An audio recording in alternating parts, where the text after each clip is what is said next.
사람으로 산다는 것. 셰뮤얼 스마일즈 지음, 강미경 번역.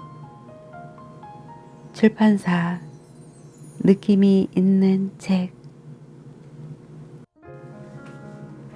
하늘은 스스로 돕는 자를 돕는다 라는 문장으로 유명한 자조론의 저자 셰뮤얼 스마일즈는 19세기를 살았던 사람이다. 그러나 스스로를 돕는 자만이 부와 성공, 행복을 얻을 수 있다는 그의 주장은 그가 살았던 19세기보다 오늘의 첨단 문명도 내일이면 낡은 것이 되어버리는 오늘날 새로운 의미로 다가온다.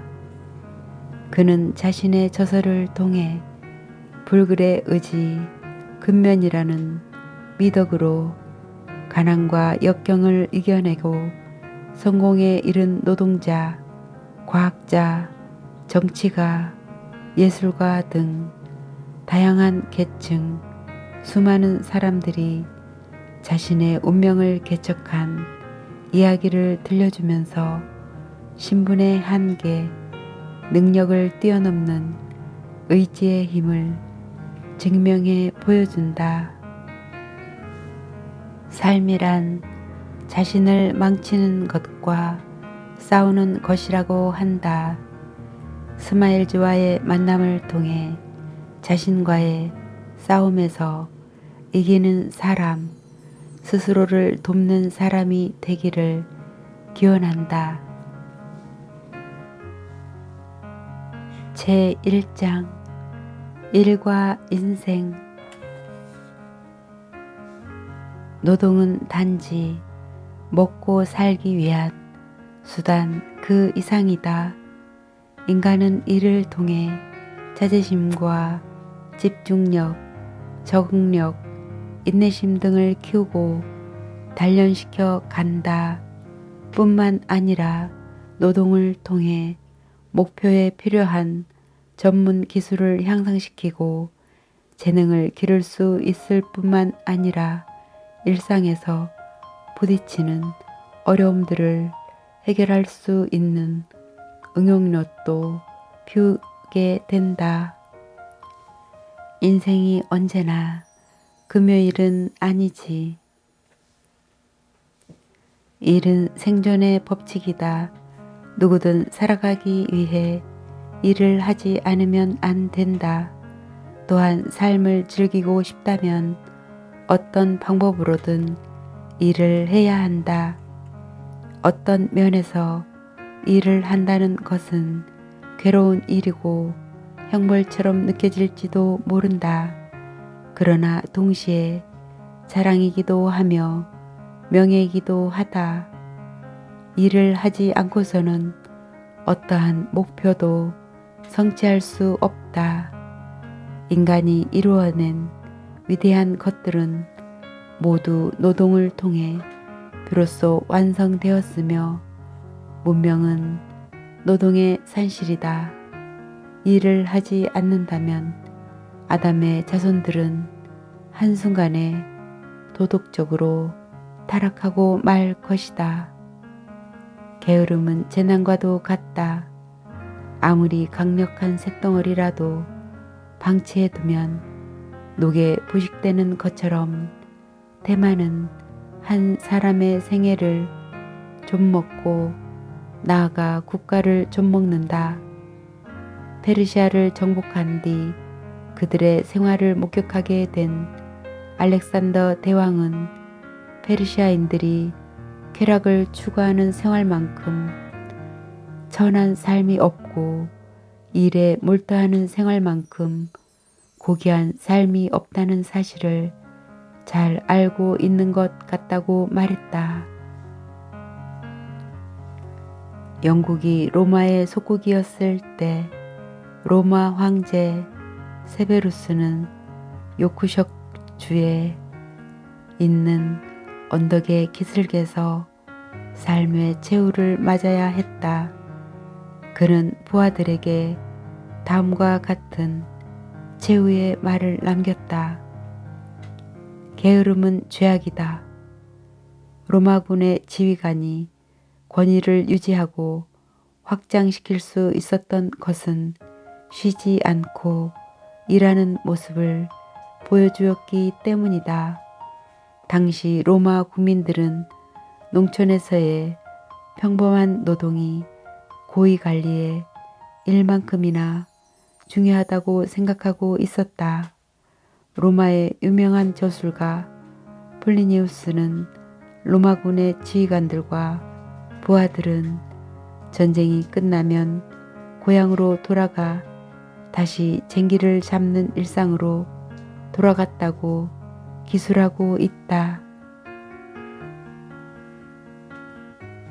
당신은 장군이라 할지라도 자신의 손으로 직접 땅을 갈지 않으면 안 되었다. 월계관을 붙인 쟁기와 승리의 영광에 빛나는 손길로 비옥해지는 대지는 얼마나 기뻤을까. 노동을 수치스럽고 노예들이나 하는 것이라고 경멸하게 된 것은 모든 분야에 노예를 대량으로 이용하게 되면서부터다. 로마의 지배계층이 눈 깜짝할 사이에 나태해지고 사치스런 생활에 빠지게 되면서 로마 제국의 붕괴는 피할 수 없게 되었다. 로마는 하루아침에 이루어지지 않는다라는 말은 사실이지만 천년 제국의 영화도 결국 하루아침에 무너져버린 것이다. 게으름은 인간이 가진 가장 보편적인 특성이자 폭군들이 만들어내는 야만적인 특징이다. 사람은 누구나 일하지 않고 노동의 산물만을 얻고 싶어 할 것이다. 이러한 소망은 보편적인 것이어서 제임스 밀은 정치가 행해지는 게 된 것은 이러한 소망이 방종으로 가지 않도록 막기 위해서였다고 주장했다. 게으름은 개인의 삶을 타락시키고 국력을 저하시킨다. 일찍이 게으른 자가 사회적으로 명성을 얻은 예는 없으며 앞으로도 없을 것이다. 게으른 자는 언덕에 오른 적도 시련을 극복한 적도 없다. 게으른 자는 인생에서 실패를 되풀이할 뿐이다. 게으른 자가 어떤 일을 하든 성공할 수 없다는 것은 너무나 당연한 자연의 섭니다. 게으른 자는 무슨 일에도 도움이 되지 않는다.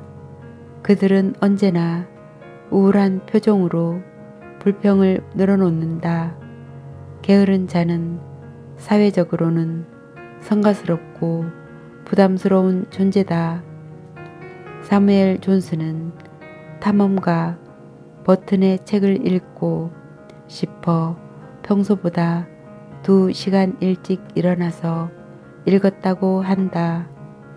로버트 버튼은 인간이 우울증에 빠지는 치명적인 이유는 게으름 때문이라 말했다. 게으름은 정신적, 육체적으로 치명적인 영향을 끼치며 악의 온상이며 온갖 재난의 근원이며 7가지 대죄의 하나이며 악마가 휴식하는 방식이자 베개이며 악마의 형제다. 게으른 개는 불결하다. 게으른 인간 역시 불결하다. 몸을 움직이는 것이 귀찮아지는 것보다 더 나쁜 것은 정신이 나태해지는 것이다. 아무 일도 하지 않고 장깨나 부리는 행동은 영혼을 병들게 하는 질병이며 그 자체로 지옥이다. 물이 고여 있는 웅덩이에 벌레가 들끓는 것처럼 게으른 자의 머릿속에는 부패한 생각이 만연하게 된다. 그리하여 그의 영혼은 악마의 포로가 되고 마는 것이다. 게으른 자는 사회적으로 어떤 지위에 있든 부자가 될 수 없고 다른 사람들과 어울리지도 못한다. 설령 바라는 만큼의 재물을 풍족하게 제공받더라도 나태함이 없어지지 않는 한 그들은 기쁘지 않을 것이고 몸도 마음도 결코 만족을 느끼지 못할 것이다.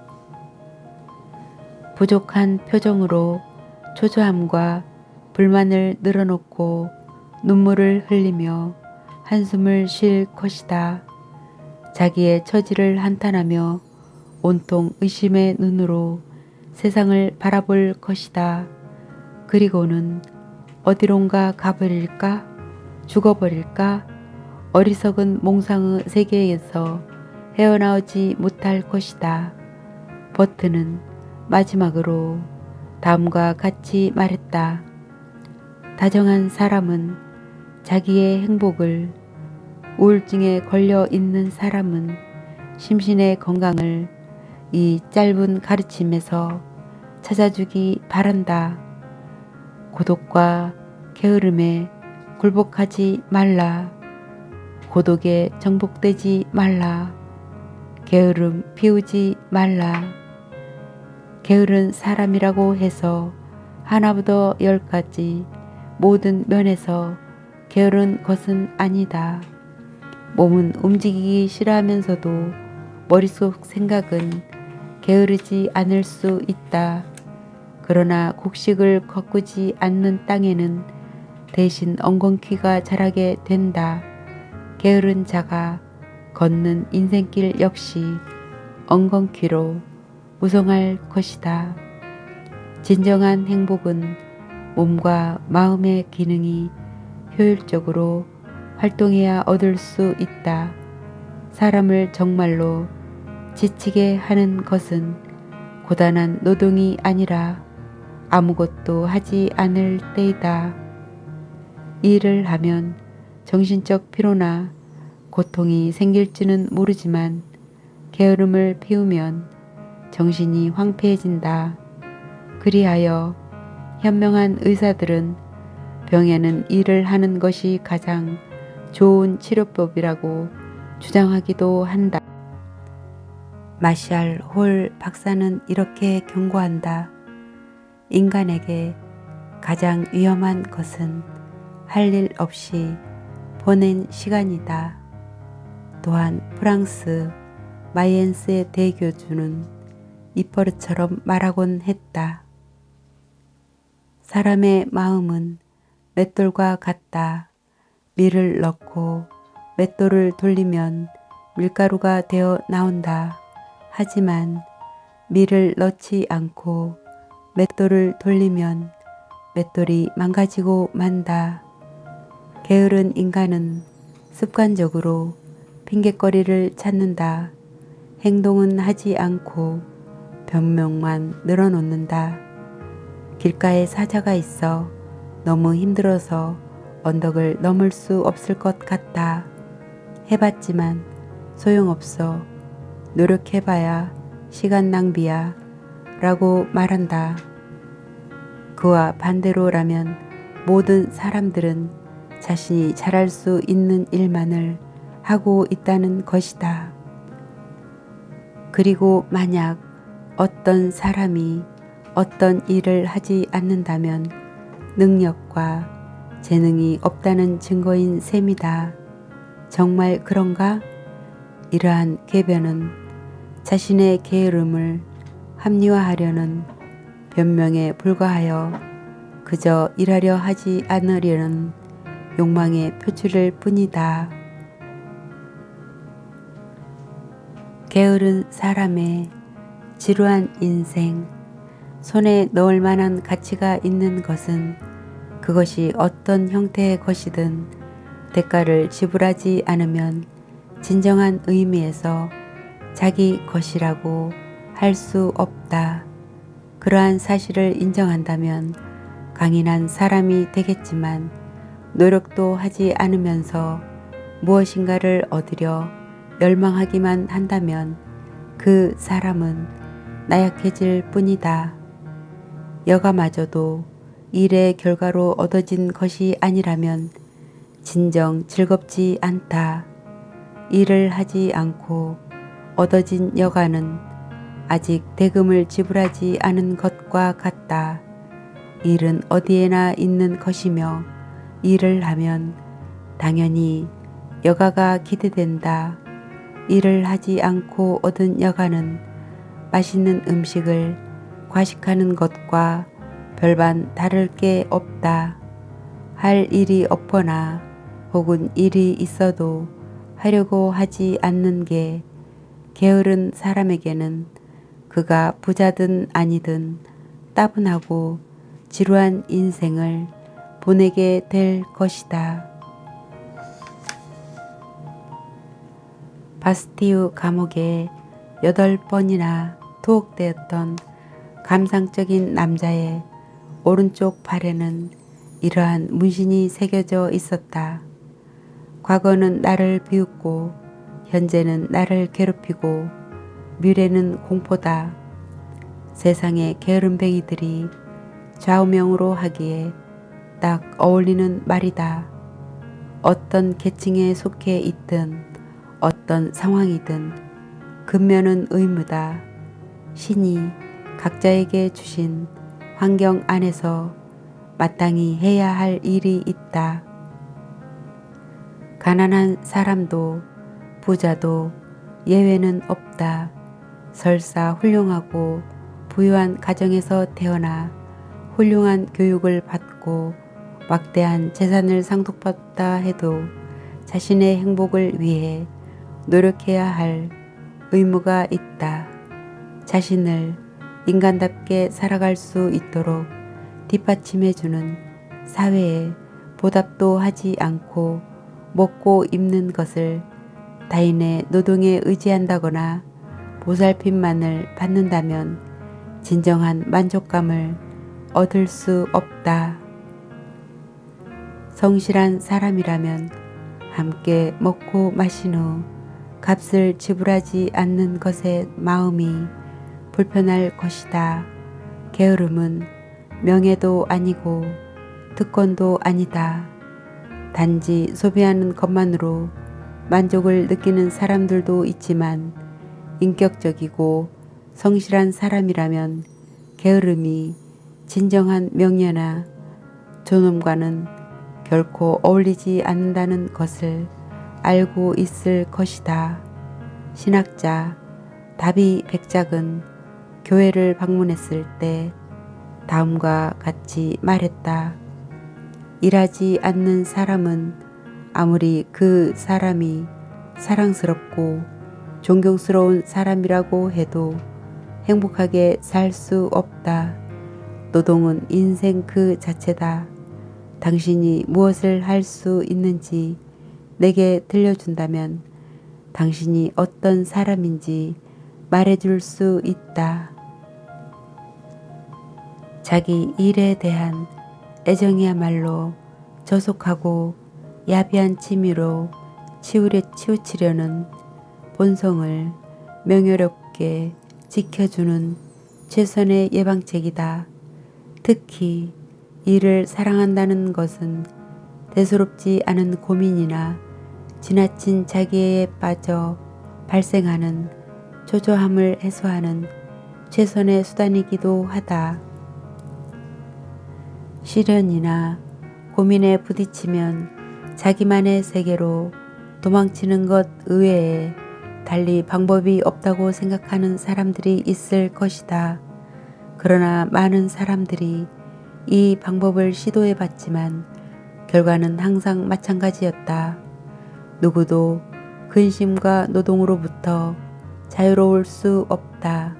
이 두 가지는 인간의 숙명이다. 시련에 맞서기를 두려워하는 사람은 시련이 스스로 다가온다는 것을 결국 알게 될 것이다. 게으른 사람은 자신이 해야 할 일을 조금이라도 덜기 위한 방법을 찾느라 바쁘다. 그러나 일에 따라 능력도 따라 변화하는 자연의 순리에 따라 게으른 사람에게는 아무리 작고 하찮은 일도 어렵게 느껴질 것이다.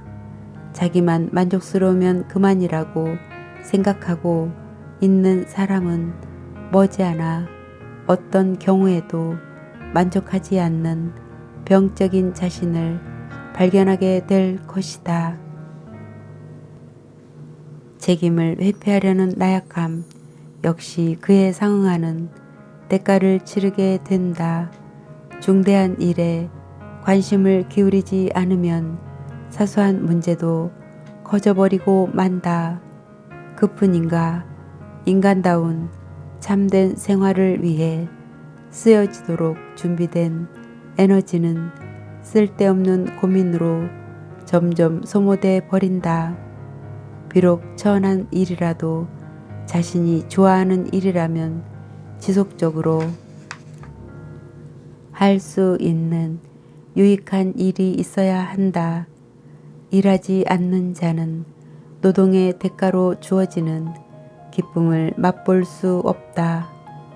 일을 했을 때 우리는 깊은 잠에 빠질 수 있고 아침이면 상쾌하게 일어날 수 있다. 여가를 마음껏 즐기기 위해서는 학문이든 의무적으로 해야 하는 일이든 열심히 했다는 만족이 선행되어야 한다. 고 월터 스콧은 말했다. 과로 때문에 목숨을 잃은 사람도 분명 있다. 그러나 과로로 죽는 사람보다는 이기심과 나태함 그리고 방탕한 생활 때문에 죽은 사람이 훨씬 더 많다. 지나치게 일을 해서 몸이 나빠졌다는 것은 실은 건강관리를 게을리하고 규칙적인 생활을 하지 않았기 때문이다. 한 사람이 얼마나 오래 살았는가는 시간의 개념으로 측정할 수가 없다. 인간의 삶은 무엇을 했는가, 무엇을 생각했는가에 의해 측정되어야 할 것이다. 사람들을 위해 유익한 일을 많이 하고 많이 생각하고 많이 느낄수록 진정한 의미에서 오래 살았다고 할 수 있다. 게으름만 피우는 인간은 아무리 오래 살았다 해도 단순히 숨만 쉬는 존재였을 뿐이다. 초기 그리스도의 가르침을 설교한 사람들은 노동의 존귀함을 실천을 통해 보여주고 노동 의욕을 북돋았다. 사도 바울은 말했다. 일하지 않는 자는 먹지도 말라. 그는 다른 사람의 노동에 의지해 살지 않고 손수 땅을 일구며 사는 것을 자랑스럽게 생각했다. 선교사 보니파키우스는 영국에 도착했을 때 한 손에는 복음서를 다른 한 손에는 목수들이 쓰는 교본을 들고 있었다. 후에 영국에서 독일로 건너갈 때는 건축 기술을 익히고 갔다. 루터 역시 본연의 임무를 수행하면서 동시에 정원사, 목공, 선방공, 시계수리공 등 갖가지 직업에 종사하며 필요한 양식을 스스로 해결했다. 나폴레옹은 훌륭한 기계 장치를 견학하러 가면 그것을 만든 장인에게 존경을 표했고 돌아갈 때 역시 머리를 깊이 숙여 예를 다했다. 훗날 세인트 헬레나 섬에서 지내게 된 나폴레옹이 어느 날 한 부인과 함께 걷고 있을 때 짐을 나르는 하인들과 맞부딪히게 되었다. 거만한 부인은 화를 내며 당장 길을 비키라고 명령했다. 그러자 나폴레옹이 나서며 이렇게 말했다. 마담, 저들이 짐을 나르고 있다는 것을 배려해 주시지요. 허드렛 일을 하는 비천한 일꾼도 사회의 안녕에 기여한다는 것을 그는 잘 알고 있었던 것이다. 중국의 황제는 다음과 같은 명언을 남기고 있다. 한 사람이라도 일을 하지 않는 남자, 게으른 여자가 있다면 그 사람 때문에 이 나라 어디선가 굶주림과 추위에 고통받는 사람이 있다.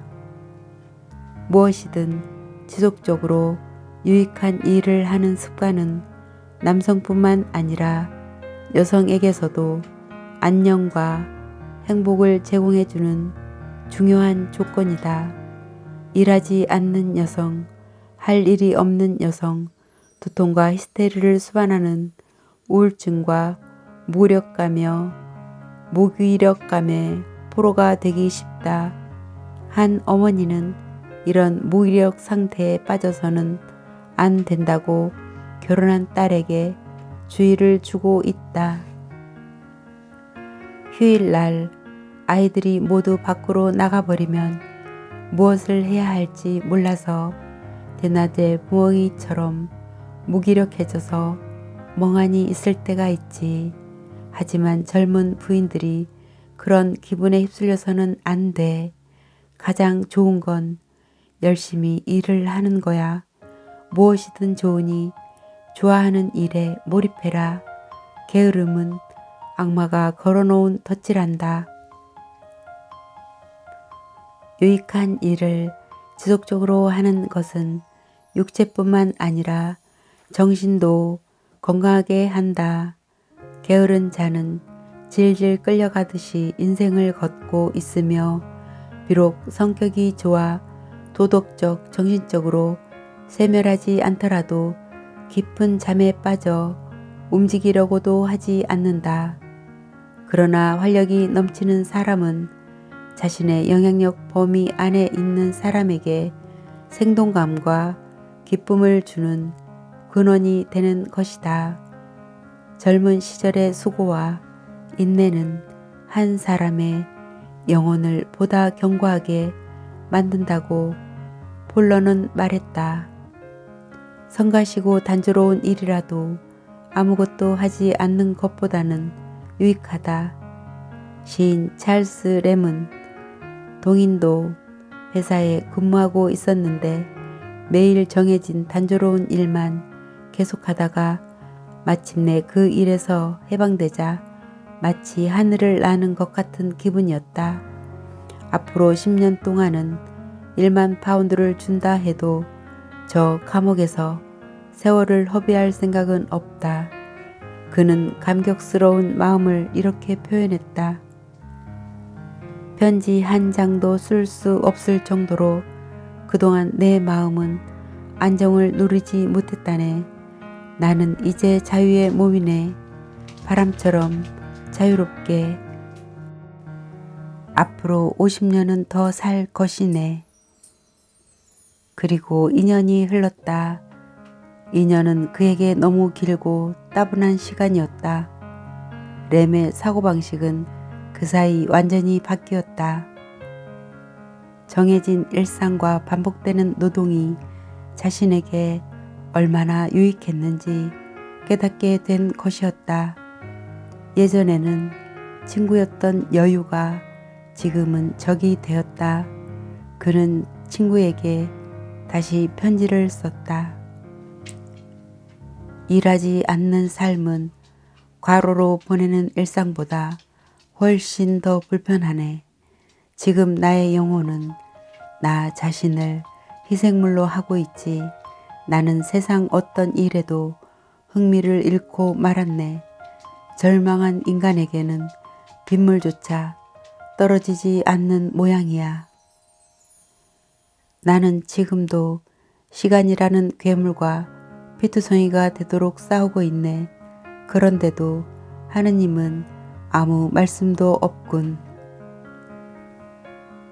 노동이란 누구를 막론하고 신께서 모든 사람에게 부가한 계약이라는 것을 잊어서는 안 된다. 노동하지 않고 얻을 수 있는 것이라면 소유할 가치도 없는 것이다. 농부가 땀 흘리고 얻은 빵은 물론이고 권태를 달래기 위해 부자가 수렵한 사냥감에 이르기까지 그것은 몸을 움직여서 얻은 것이기 때문에 가치가 있는 것이다.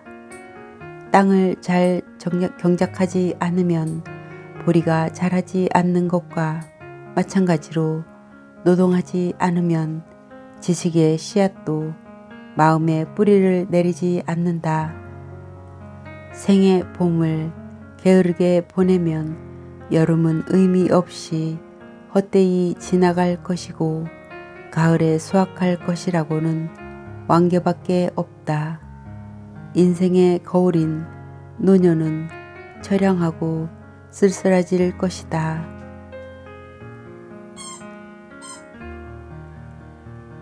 시간은 돈이 아니다.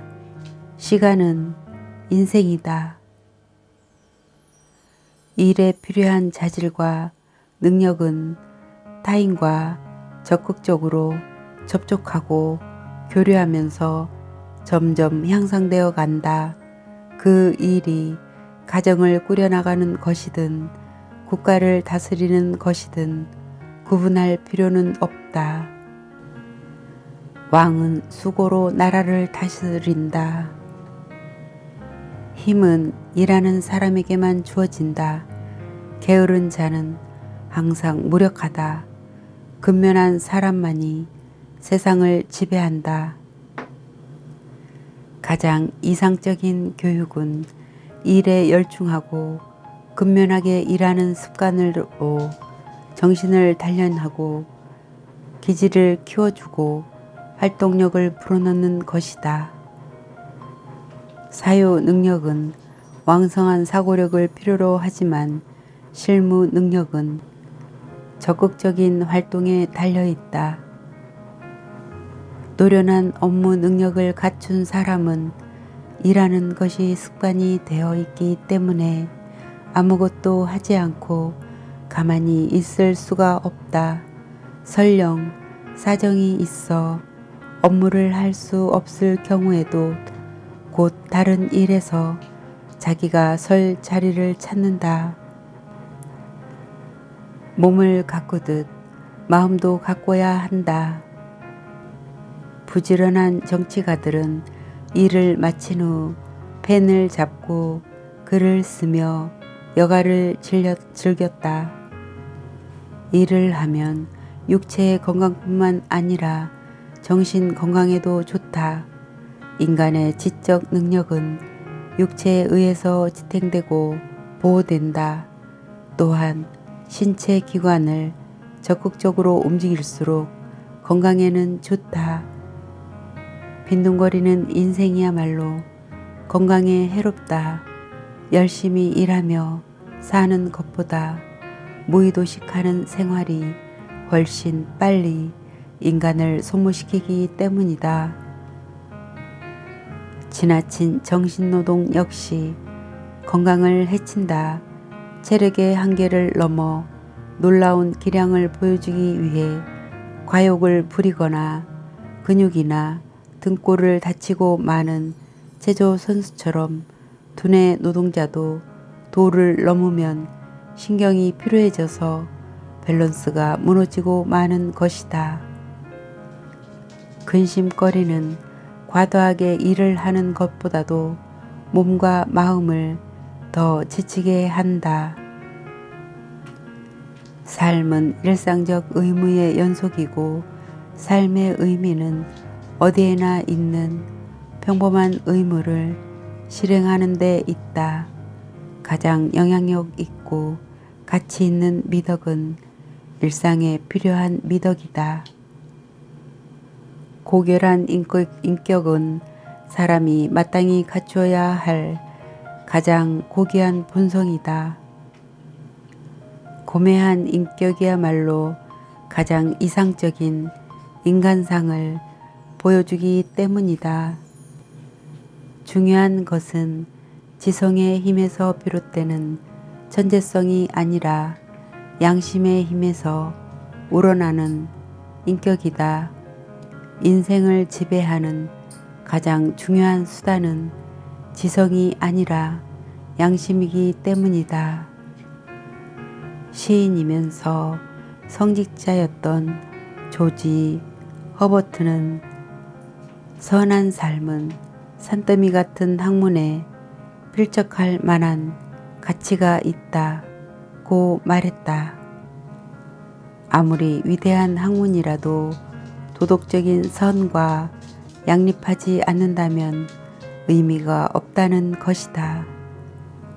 주머니에 한 푼도 없을 때라도 남자답게 행동해라. 남자답지 못한 남자, 성실하지 못한 남자는 존중받을 가치가 없다. 번스의 아버지는 아들에게 늘 이렇게 충고했다. 루터는 세상을 떠나면서 유언장에 있는 그대로 단 한 푼의 현금도 값나가는 어떤 재산도 남기지 않았다.